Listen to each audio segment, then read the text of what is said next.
سڵاوتان لەبێت و ئەم کاتتان باش. لە دوای ساڵی 2014 و هەرشەکانی داعش بۆ سەر هەرێمی کوردستان و عێراق ژمارەی زۆر خەڵک ئاوارە بوون و ژمارەی زۆر خەڵکیش بوونە قوربانی. بەڵام لە دوای کۆنتڕۆلکردنەوە ئەو ناوچانە بەشێک لە ئاوارەکان توانیان بگەڕێنەوە. یەکێک لەو شوێنانەی کە تاوەکو ئێستا ئاوارەکان نەیانتوانیوە بۆی بگەڕێنەوە و تاوەکو ئێستا بە ناوچەیەکی ناسەقامگیر دادەندرێت شنگالە.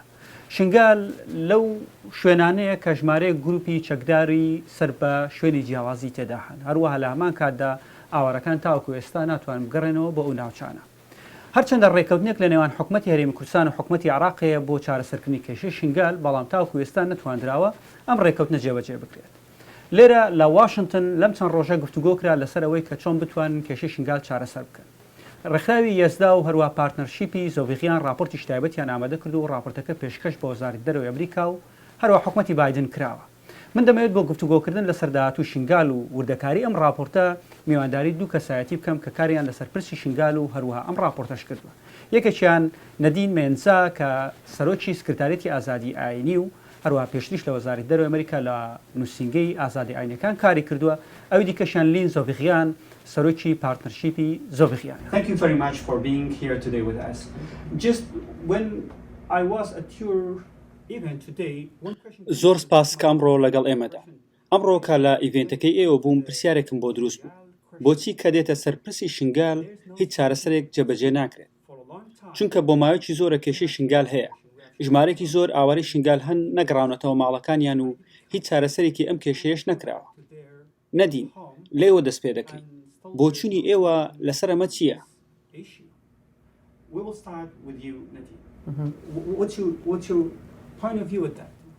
بباوەریان من پێنگاوێک ji بۆ چارەسەرکردنا کێشەیە شنگالê heye. Ew jî divê civaka navdewletî guhedariya civaka êzdî û şingalê û koçberan bike. Guhedariya wê yekê bikin ka ew çi ji bo navçeyên xwe dixwazin. Ew bi hev re bibin piştevanên wan davegerin cihên xwe û ewlehiya wa bêparastin. Di vê raporê de jî qala vê hatiye kirin û em bi hêviya destpêkirina vê proseyê ne.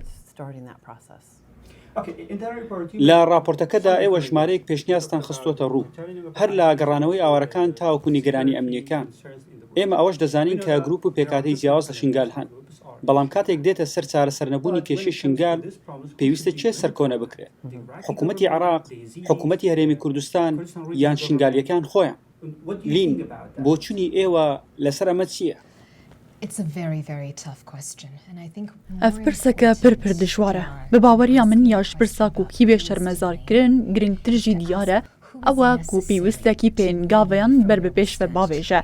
Di vê rewşa ku em tê de ne jî, di vê rewşê de roleke pir giring a her aliyekî heye ku di vê pê rabe da ku em piştras bibin ku dê pirsgirêka şingalê bêçareserî nemîne.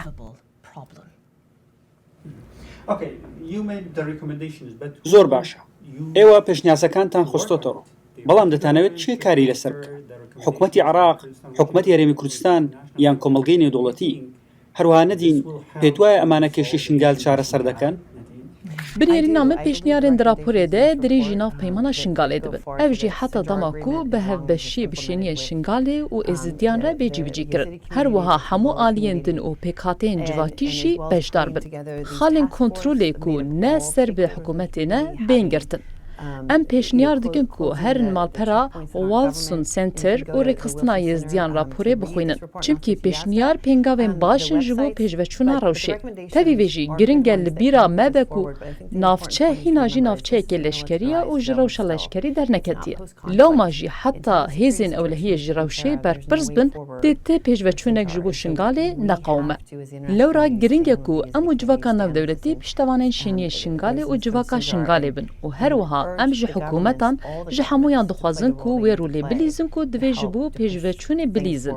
Da şingal bibe cihekî ku êzdî bikarin lê vegerin. ئێوە لە وەزارەتی دەرەوە کارتان کردو. هەروە جنگاڤیتۆ جێگری یاریدەدەری وەزیری دەرەوە بۆ کاروباری عێراق و ئێران لە ئیڤێنتەکەدا بەشدار. ئێوە چاوەڕوانی هیچ شتێک لە ئەمریکا دەکەن تاوەکو گفتوگۆ لەگەڵ حکومەتەکانی عێراق و هەرێمی کوردستان و ئێزیدیەکانیش بکات کە بگەن بە چارەسەرێک بۆ ئەم کێشەیە درێژخایەنە؟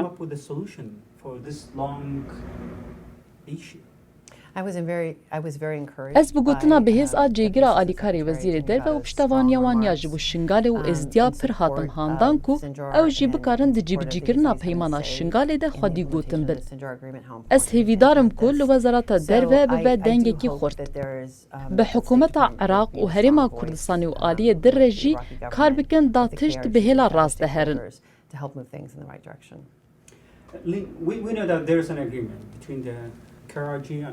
لین دەزانین کە ڕێکەوتنێک هەیە لە نێوان هەرێمی کوردستان و حکوومەتی عراق ئەمە لە ساڵی 2020ەوە کراوە بەڵام تاوەکو ئێستا جێبەجێ نەکراوە پێت وایە ئەم ڕێکەوتنە دەتوانرێت جێبەجێ بکرێت یان دەبێت ڕێکەوتنێکی دیکە بەڕاوێژ لەگەڵ خەڵکی ناوچەکە لەگەڵ ئێسیدیەکان و پێکاتەکانی دیکەش کە لەم ناوچەیەدا دەژین بکرێت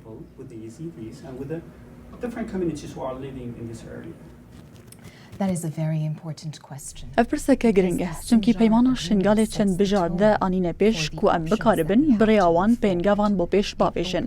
Hinek derî vekirine her wiha hinek girtine jî. Tiştê ku giring e ev e jî ku wekû nexweşiyek ye wekû platformek ye ji hemû aliyan re.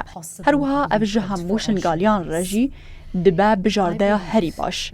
Bi baweriya min tiştê ku me di peymana şingalê de dîtiye, ev pêngava yekemîn û nîşan jî dide ku her du hikûmetên xwecihî dikarin bi hev re kar bikin. Niha pêwîst e ku em pêngavên mezin bavêjin û wiha bikin ku peymana şingalê ji bo şingaliyan be. Diyar e. Ev jî an ku şêwirkirina wirdetir hêzdan buwan û peşdarîkirina çalak a hemû pêkhatiyan li şingalê giring e. Peşdarîkirina êzidî kiristyan û hemû pêkhateyê din ku bikaribin bi hev re biryar bidin. Tiştê ku em naxwazin ew e ku ji bo jorekî bêneve xwendin û demeke pir kêm bi wan bêdayîn ka nêrîna wan çi ye. Paşê jî bibêjne me ew jî peşdarkirine em niha dikarin di cîbicîkirina peymanê de dom bikin. Loma peşdarîkirina ektîv gav avêtine û her wiha sîstemeke giranbûha ye. Lewra jî divê ku hêz wan hemû civakan bêdayîn da ku bikaribin bi awayekî herî baş pêngavan ber bi pêş ve bavêjin. Ev jî an ku ne tenê rêdan ji bo axiftina wan be. Lê divê hest bikin ku guhdariya wan têkirin û kar bi nêrînê wan jî tênekirin.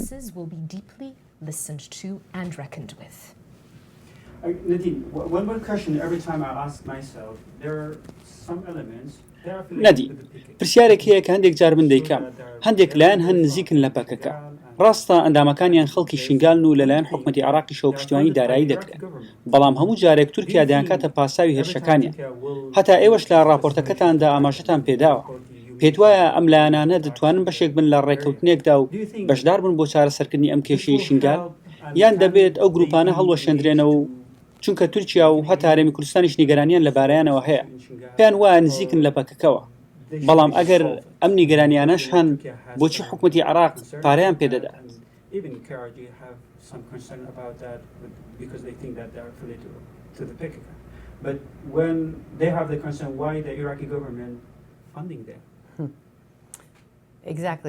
Bi temamî ev e pirhêsanet û wiha bihizirî ku ew aliyekî neresenê şingalê ne. Yê rast ew e ku yê beşe newsa ye. Ew beşek ji civakê ne. Ew êzdiyên rizgarbûyî ne ku dixwazin civaka xwe biparêzin. Dawiya dawîn wan çekên xwe danîn û baweriya xwe dan aliyekê din da wan biparêze. Lê ev bi ser neket. Lewma bi nêrîna min pir giring e ku di parastina ewlekariya şingalê de beşdarî bi êzdiya bêkirin. Her wiha yê beşe jî aliyekî aloz e. Tirkiye wan wek hênce dibikartîne. Lê divê bêzanîn ku ew rizgarbûyên jenûsîdê ne. Ew ne Tirkin û ne Sûrî ne. Bi baweriya min jî hebûna PKK li wê deverê hewce nake. Lewra li gorî min divê yê beşe bi hişyarî bihizire û her wiha neve sedema tirsandina civaka êzidî lê wan haydar bike. Lewma jî bi nêrîna min hinek kêşeyên ku hene çareseriya wan a leşkerî nîne. Divê gotûbêj hebe û bigihin peymanê û alî bi hev re rûnin û gotûbêj bikin. Alî dikarin vê bikin. Lê ev bi mûşekên Tirkiye çareser nabe.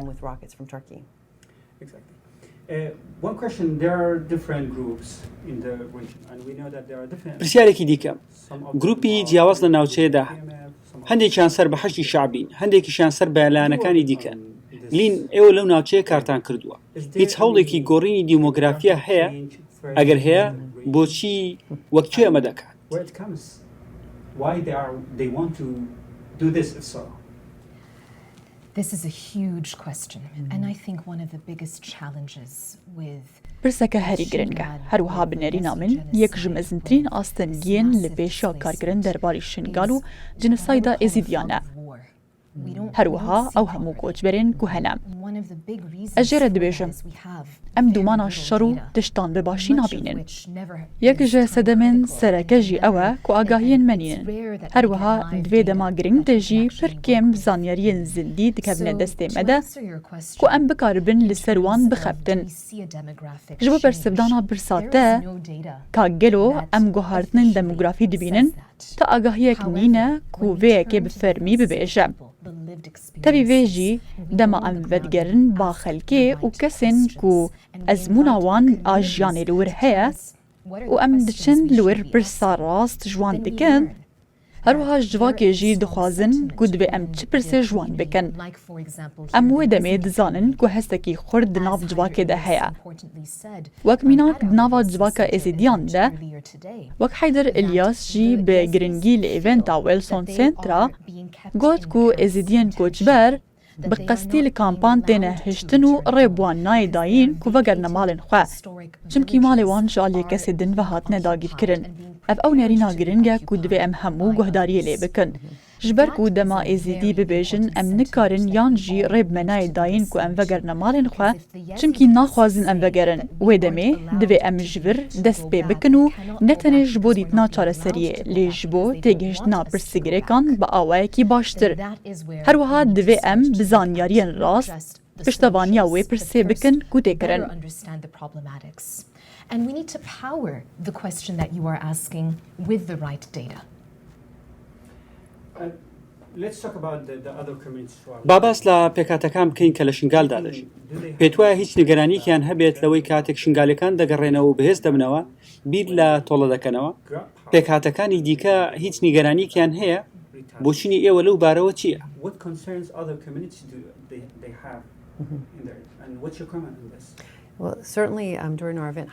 Di eventa me de Heyder behsawiyekî kir ku hinek tirs heye ku êzîdî vegerin û ji suniyan hêrs bibin. Lê ev ne hinceteke baş e ku tu wan ji vegerê bêpar bikî. Lê ev sedemeke baş e ku tu beşdariyê bi pêkhateya Sunê jî bikî di peymana Şingalê de û her wiha hemû pêkhateyên Şingalê beşdarî ji peymana Şingalê bin û rol bi wan pêdayîn. Kes jî ne bi wê yekê re ye ku êzîdî vegerin û hemû pêkhateyê din derxînin. Lê ew hêjayî wê yekê ne ku derfet bi wan bêdayîn ku vegerin malên xwe. Lewra pêwîst e ku em xelkê bi hev re kom bikin. Gotûbêj hebe û em baweriyê di nav pêkhateyan de çêbikin. Gelek kar maye bêkirin. Lê hîna komên çekdar li wirin û tundtîjî jî berdewam e. Bi vî awayî jî pirsgirêk nayê çareserkirin. Lewma divê em vê yekê derbas bikin û pêngavên berbiçav bêne avêtin. Her wisa ti rewşeke cihgir jî nîne. Lê tişt xerabtir dibin. Komên çekdar ên zêdetir tên. Lewra jî em lê dihizirin ku rewşê aram bikin û hêmin bibe. Nabe bi vî awayî berdewam bibe jî. Lê divê em çareser bikin. Divê em li Şingalê pêşwaziya vegera êzîdiyan bikin. Suniyên ku ji zû ve li wirin jî bikarin li wir bijîn û hemû bi hev re kar bikin û bi hev re rêyekê ji bo pêşxistina civakê bibînin. Lynn, my question for you. هیچ خواستێک لەلایەن حکومەتی عێراق یان حکومەتی هەرێمی کوردستان و لایەنەکانی دیکە و ئەوانەش کە بڕیار بەدەستن هیچ خواستێکیان هەیە بۆ چارەسەرکردنی کێشەی شنگال؟ ئەگەر خواستێکی شەبێت باوا دابنین کە هەیە پێویستە لە چیەوە دەست پێ بکات؟ Huge questions that are so important and they set the tone for moving forward. پرسەکە پڕ گرنگە هەروەهاش بۆ پێشوەچوونێ ژی دبە پشتگر. دیار تشتێک ku dixwazim bibêjim divê em û em ê berdewam bin dê hewildana axiftinê bi her du hikûmetan re.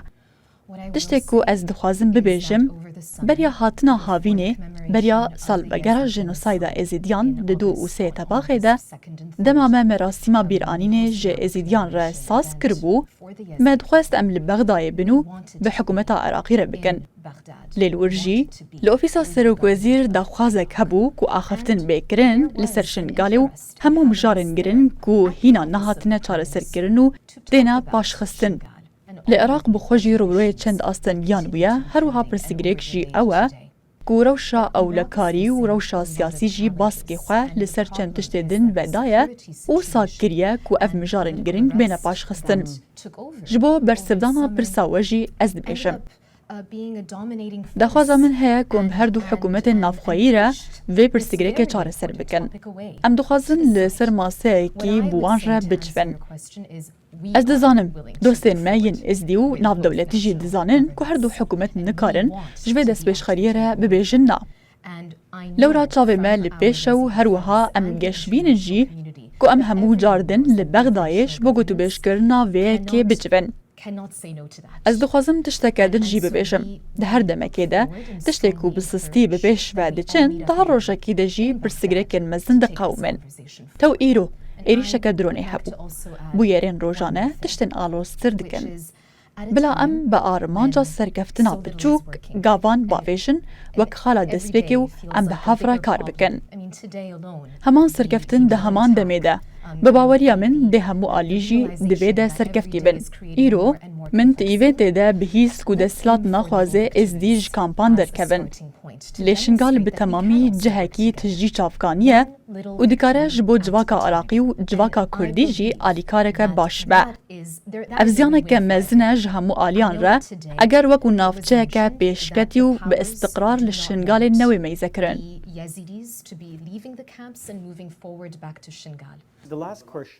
ئەگەر دوایین پرسیارم لە تۆ بکەم نەدی پێت وایە گەڕانەوەی ئاوارەکان دەستپێکێکی باش دەبێت بۆ چارەسەرکردنی کێشەی شنگال یان باشترە سەرەتا ڕێکەوتنێک هەبێت ئەو کاتە ئاوارەکان بگەڕێنەوە.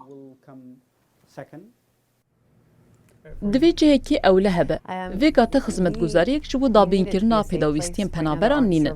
Lê ez dibêjim her êzîdiyek bixwaze here divê here. Her wisa divê dest bi wê yekê jî bêkirin ku rewşa deverê baştir bibe. Em ji ewlekariyê dest pê bikin. Rapora me jî balê dikişîne ser vê yekê û ev karekî pêşîne ye. Lê bêguman kesê ku dixwazin vegerin divê werin pêşwazî kirin. Eger bikarin vegerin û malê wan kêrhatî bin û xizmetguzarî hebin. Lê divê kêşeya ewlekariyê bê çareserkirin paşê xizmetguzariyên mirovî. Rê bên başkirin û xizmetguzarî vegerin. Ev kar nikarin bên kirin bi sedema milîsan û ji ber rewşa ewlehî û ji ber bombaboranên Tirkiye. Lawma tiştê ku pêwîst e ew e divê navçe cihekî ewletir be da xizmetguzarî bên kirin. Lê erê eger kesek bixwaze vegere divê rê pê bêdayîn ku vegere. دوایین پرسیارم بۆ ئێوە لین داواکاریت لە کۆمەڵگەی نێودەوڵەتی چییە؟ تاوەکو یەکەمین هەنگاو بەرەو چارەسەری بنێن. دەزانم کاریان لەسەر کردووە بەڵام بۆ دۆزینەوەی چارەسەرێکی مەلموس بۆ کێشەی شنگال. Gelek spas ji bo vê pirsê. Binêrîna min pêngava herî giring ew e ku li vê yekê bê mikur hatin ku civaka navdewletî dibin fişareke mezin de ye. Krîza me ya aboriya cîhanî ya mezin heye. Şer li Ukrayna berdewam e, li her derê gelek jan heye. Lewra hêsane şingal bê piştguhxistin û biryar were wergirtin ku giringiya wê li gor pirsgirêkê din kêmtir be. Daxwaza min ev e.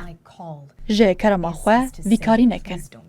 Dive şingal wekû pirseke biçûk nemeyzekirin û şingal ne ji bo xwe tenê lê ji bo tevahiya navçeyê ye.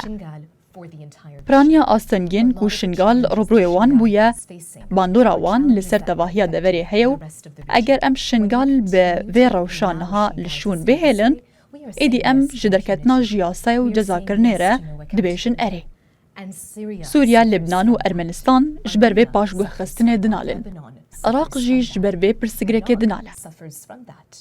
Lewra di bercewendiya hemû aliyan de ye ku civaka navdewletî jî wiha bibîne ku şingal dergeheke û çênabe bi awayekî sembolîk jî bê meyzekirin û bê gotin çimkî ev têkildarî tiştê din e. Lewma şingal giring e. Lê şingal giring e ji ber ku me erkê xwe bi cî nehaniye. Divêm hemû ji xwe şermezar bikin ku em rizgarbûyên cînosaydê neçar bikin ku herin hêla berevaniyê. Di demekî de ku hîna cînosaydkirin berdewam e. Em nikarin vê wekû ketwar qebûl bikin. Lewra daxwaza min ew e کو ئەم هەموو بە هەڤڕە بتبن و ئەم باڵا خوا بدنە سەر وەیەکێ کات چاوە ئێزدی و شنگالی دکارن هەرنە پێش و هەروەها تشتێ هەری باشی ji hêla aliyan bêkirin û em pişt rast bibin ku hemû aliyê erkê xwe birûmet dikin. Bi baweriya min eger ev hevkêşe li şingalê serkeftî be, dê bibe pêşgavek ji aliyê din re jî ku li navçeya me bikarbînin her wiha jî bêguman li tevahiya cîhanê jî.